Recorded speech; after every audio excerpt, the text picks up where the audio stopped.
You're about to hear the story of a sister who will speak about her post-Shahada challenges and difficulties, support solace so that we can support more women like her. Assalamu alaikum, Claire. Wa alaikum salam. Thank you so much for joining us for this conversation. I'm really looking forward to it, inshallah. So, tell myself and the viewers a little bit about yourself, what your name is. Well, I've mentioned your name, but what your name is, your background, when you became Muslim, a little bit about yourself. So my name's Claire. I'm white British, and I became a Muslim in 2007 when I was 17. Oh. Yeah. So I became Muslim when I was 16. Oh. So roughly the same time. Yeah. Tough times. It's a tough time, Yeah. right? It's a Yeah. tough time, but it's also, I feel, it's a blessed time as well. It is. Yeah. To discover Islam. Yeah. Wouldn't you agree? Yeah, I would agree. So how was that for you, becoming Muslim at such a young age? I feel like my transition of becoming a Muslim was over a long period of time. So it wasn't something I woke up with and said, that's what I want to do. I was actually learning about Islam and kind of practicing it before I actually took my Shahada. So that was about a couple of years before. Kind of looking at it and going into it was fine and easy and okay. The after was a bit difficult.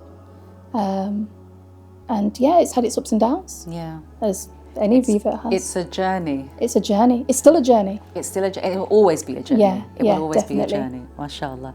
So, I'm sure you get this question, as Yeah. I do. What led you? What brought you to that point? So I was a practicing Christian before I became a Muslim.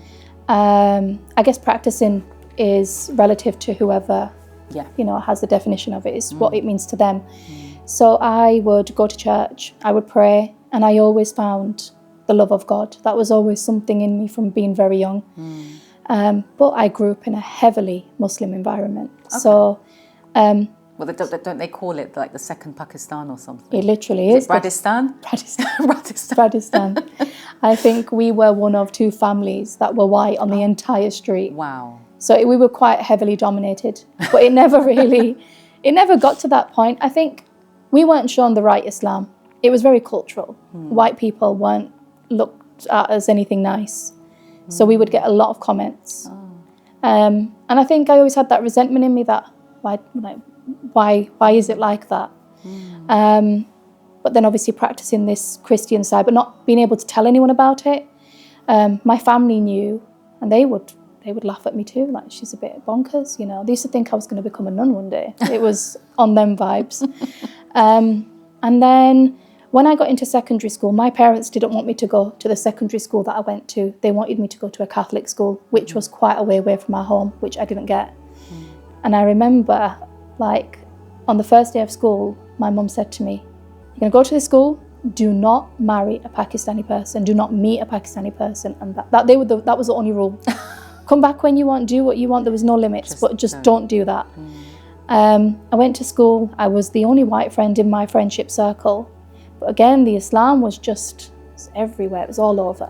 So this is interesting. So you're saying that you had applied to go to a different school, didn't get a place there. The qadr was somewhere else. But you were directed to this school, and you were just surrounded by Muslims. Yeah, right. Pretty much. This is so interesting for me because when I applied for my secondary school place, I applied to go to a particular school. Yeah. That was my first choice. Didn't get in. Got into my second choice.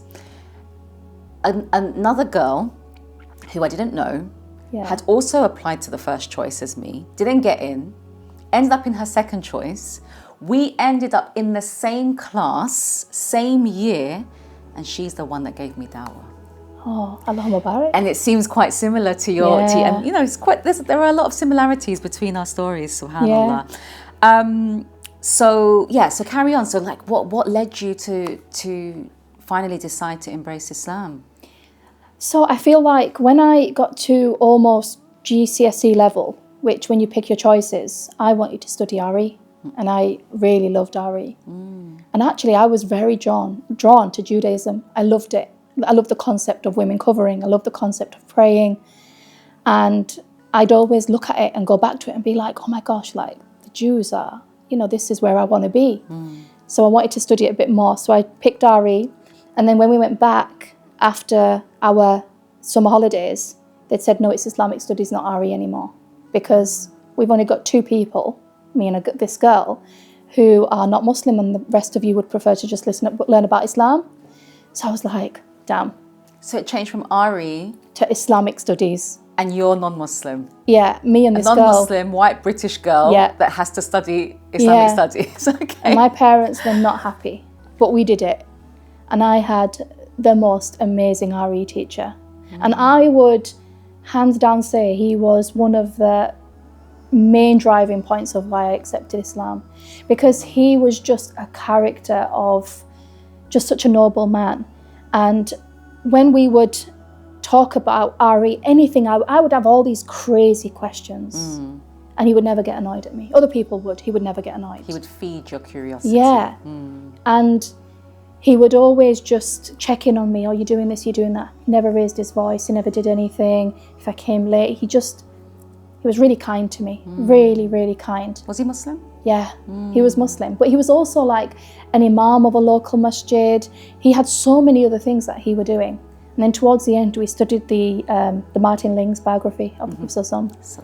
And whenever I read about him, I thought, he's like that man. He's like that man. And I would always attribute his characteristics to what I was reading. And I was never shown that.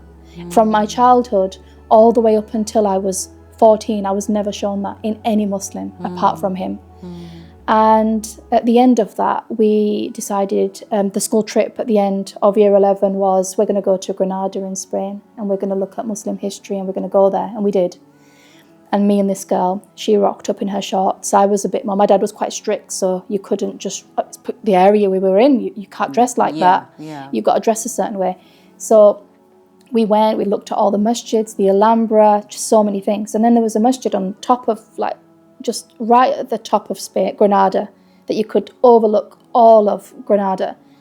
And I remember going up there, and it was Asr time, and we looked at everything. And there was a girl, and I don't know her name, I cannot remember her name, but she was kind of part of the class, but she was in the 6th form coming with us. And she said, let's go and have a look at where they do the wudu. And it was the way she guided me into it. She was like, but you're going to need to learn about it. And if you look at it, you can understand it better, so let's go. But she had a different plan. Now I knew she had a different plan, didn't know it then. Yeah. She showed me the whole wudu, because she didn't look at Sophie, she said, you come. So I said, okay, that's fine. So I went with her. She must have seen something in you. Maybe. Yeah.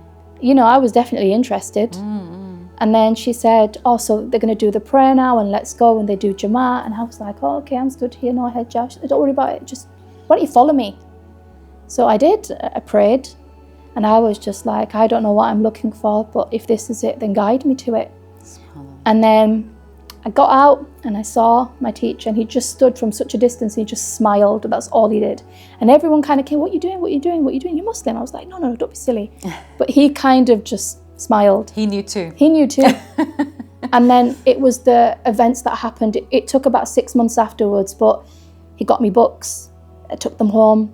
I was working in TK Maxx at the time, like some holiday job. My parents found these books. They weren't happy. They told my friends to come and get them, or they're going to burn them. And I remember saying to him, you said these things is it's the right way. So why is it not easy? It should be easy. And he just gave me a number of somebody, and he said, contact these guys and they will help you. And then the next week, I had a lady in a niqab roll up and pick me up from my house, just dressed as I was. And she taught me Islam over the space of about 10 weeks. It was like a crash course. And it was the best thing that ever happened to me. And I said, I want to do this. And she said, I think you're learning a little bit quick for me. I think you should go to like an establishment. So in Bradford at the time, there was an institution called JKN. And JKN were running the first English Alima course, because it was always done in Urdu. And I signed on to it, their first year students. That was hard, because I'm learning a different language. It was too much for me. So I was going from my house to this madrasa, which I would say is about 3-4 miles away. And I'd walk every day to this masjid to go and learn. And they were quite strict on dress codes. So they said, you've got to come in a niqab. And this is all before I'd embracing accepted. Islam, subhanAllah. I hadn't accepted yet. And so I'd walk and I'd get my bag and hide everything in, leave it in like the bush somewhere, and then do this journey. And then I got caught. And it wasn't great. And my parents asked me to leave. And so I left home at that point and I never went back. And it was at the age of 17. But at the time, looking back, it was really hard. But I just had such amazing people around me that could have guided me, that didn't, because maybe they were scared as well. But then there were great people that did. And then after that period, I spent a lot of time kind of staying in my friend's house because there was nowhere to go. I didn't know anything about any charities or just anything. It was very much just stay at a friend's house until they get fed up of you and then kind of move on. And I did that with 4 of my friends, my close friends, who I'm still friends with to this day, but they were my school friends. And then I ended up getting my own apartment, and it was after that that I still didn't speak to my family in that point.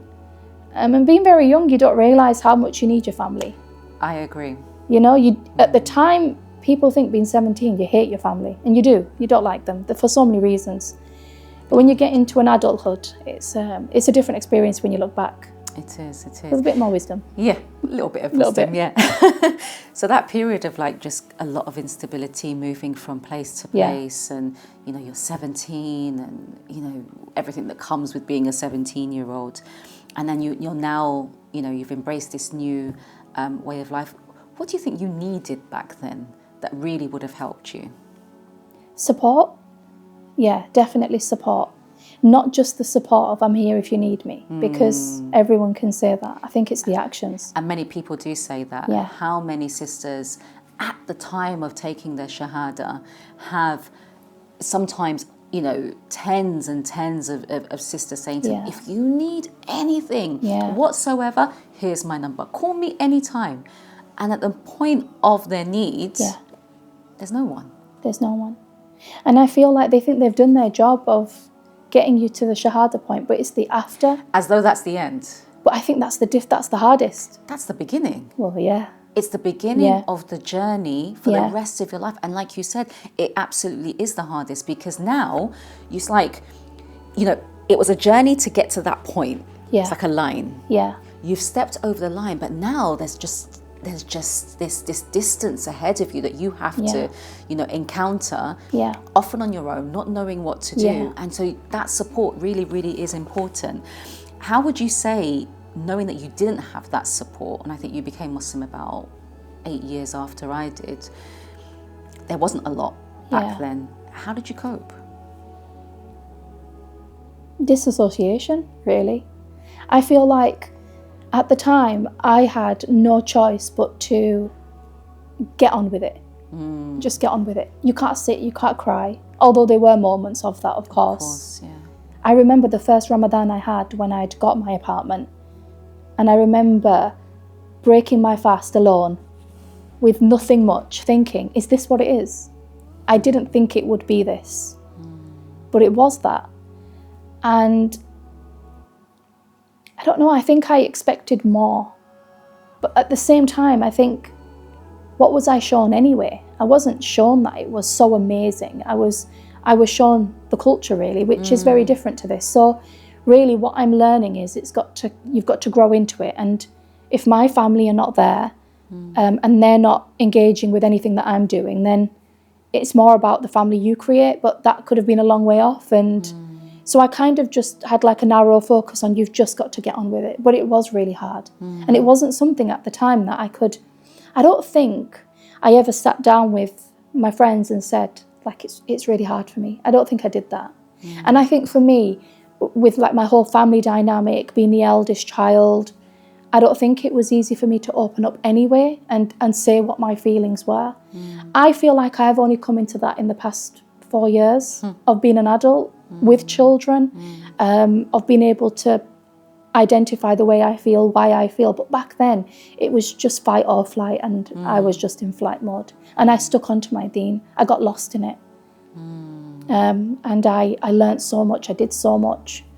How did you find yourself? after that? I Because think I think it's something that a lot of us go through. We Yeah. lose ourselves, yeah, and then there's a point where we can't continue in that way. yeah. So how did you find yourself again? I would feel like it's only happened recently. Like I got married, and I got married into like my husband's Pakistani, so that culture was just very different, very different. I'd grown up around it, but it's very different when you live it. So I feel even in those moments of having children, I hadn't found myself. I feel that I started to come into finding who I was only about 6 years ago. That journey started then.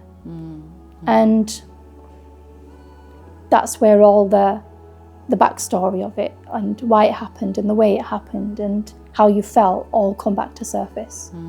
Yeah. Going back to your family, Yeah. what happened? So How are things now? so my sister became a Muslim. MashaAllah. She did. But we're different.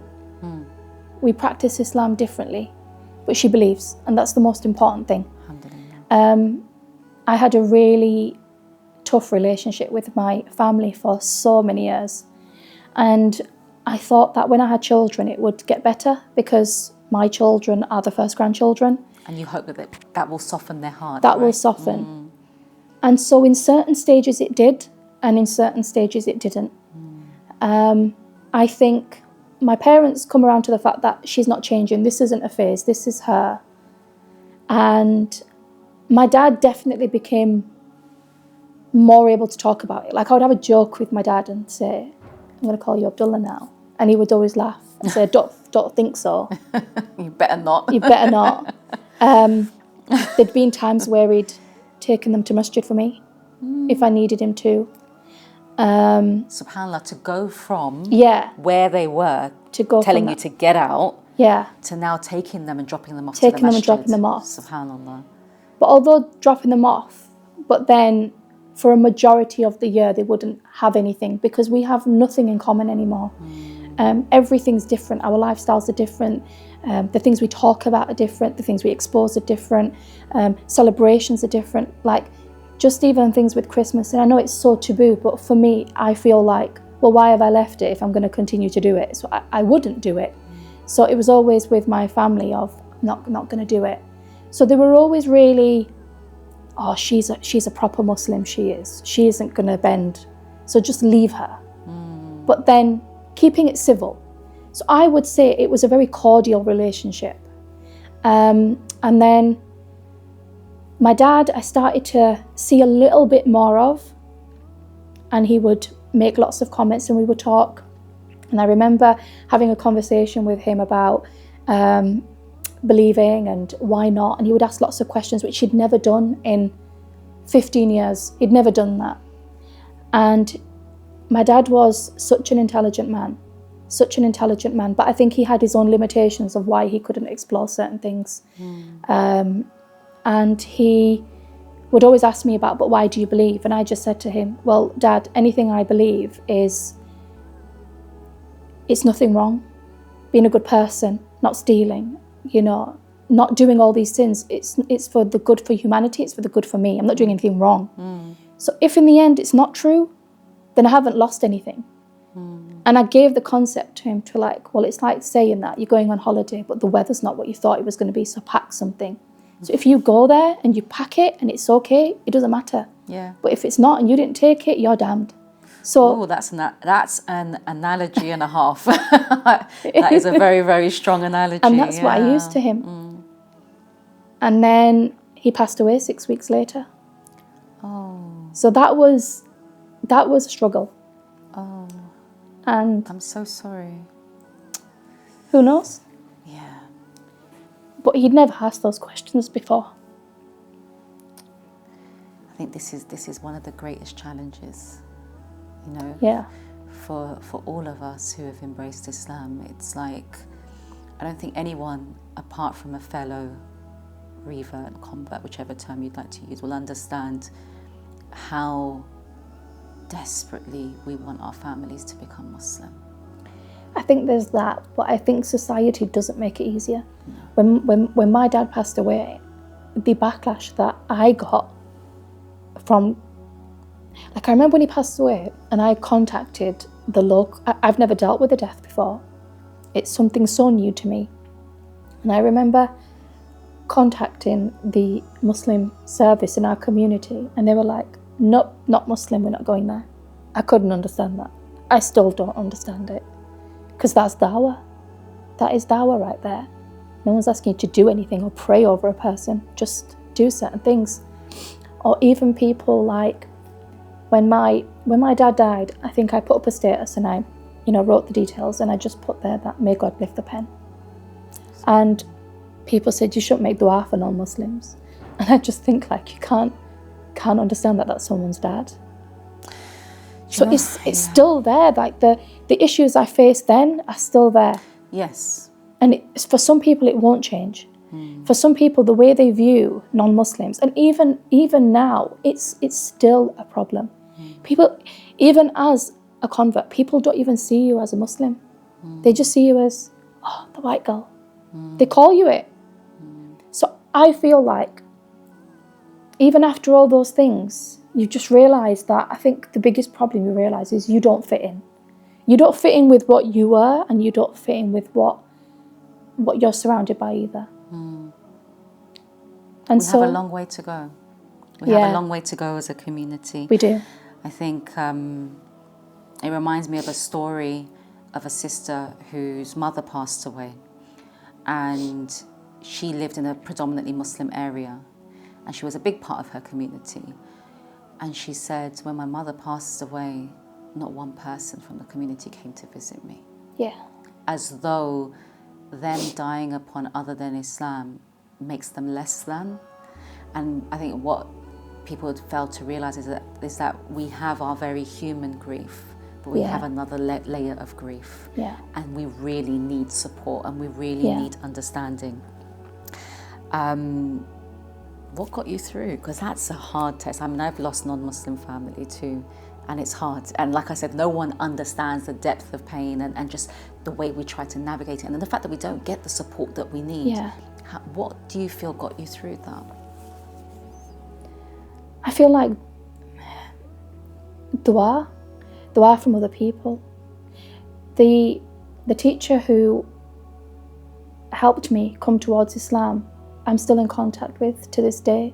The sister? No, the teacher from... Yeah. Wow. Oh, you're still in touch? I'm like, he's my Muslim dad. MashaAllah. Even from then. Allah bless him. And this isn't even from like my own dad passing. This is before. That man goes above and beyond. And it's knowing that you can reach out to even those people who were there in the early days that you don't have to give the backstory to. They just get it and they're there. But there's not a lot of them. But I feel like when it comes to this journey, when you talk about it, then everyone says, oh, I was there. You know, they want to be part of that journey. But how much of it were you part of that journey? You know, but he's just such an amazing man. And throughout that time, I had lots of conversations with him. Even with my mum now, I still don't have that relationship. And that is because I'm Muslim. There's a heavy part of it. Even family. When my dad passed away, it had been 15 years since I'd been a Muslim, and I'd not seen any of my family for 15 years. They totally didn't want anything to do with me.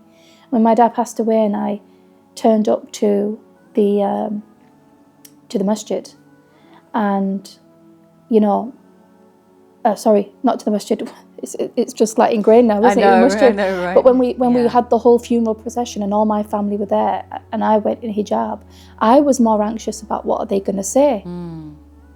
But, you know, you disassociate. And I think whenever anything kind of like that happens, I just pretend I'm not there, and it's a classic coping mechanism. It is, subhanAllah. And maybe that's a mercy from Allah. I think it is. Maybe it's a mercy from Allah. I agree. So Claire, I feel like I want to ask you so many questions, but we don't have much time. But I guess my final question to you is, with the journey that you've been on, and the journey that, like you said right at the beginning, Yeah. that you're still on and will continue to be on Yeah. until your last breath.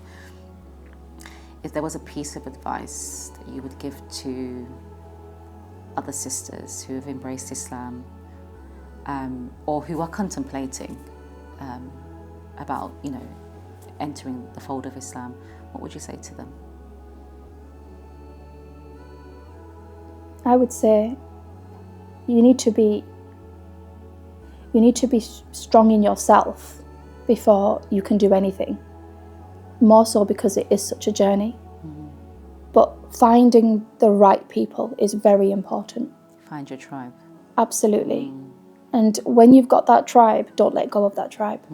Because that tribe is what will pull you through. And the tribe sometimes isn't 50 people. Sometimes it's 2, sometimes it's 3, and sometimes it's people at different parts. And I would say just cling on to them. And just, you know, think of Allah, and He will be as what you think of Him. And think of the mercy and not the wrath, is what I would say, because the mercy is so much greater, and you'll get through it. Absolutely. Yeah. Absolutely. Thank you so much very for welcome. sharing your journey. Like I said, I feel like we could just, there were so many similarities with both our journeys. I feel like I could continue speaking to you and just exploring what we've encountered on this amazing and interesting, sometimes painful, but, you know, beautiful journey that has been Islam. Alhamdulillah. Thank you so much. You're very welcome. Jazakallah khair. Thank you. Thank you. Assalamu Thank you. alaikum. Walaikum salam. If this story has resonated with you, then please support other women like the sister that you've just heard by supporting Solace, who support women who have embraced Islam with their post-Shahada difficulties and challenges.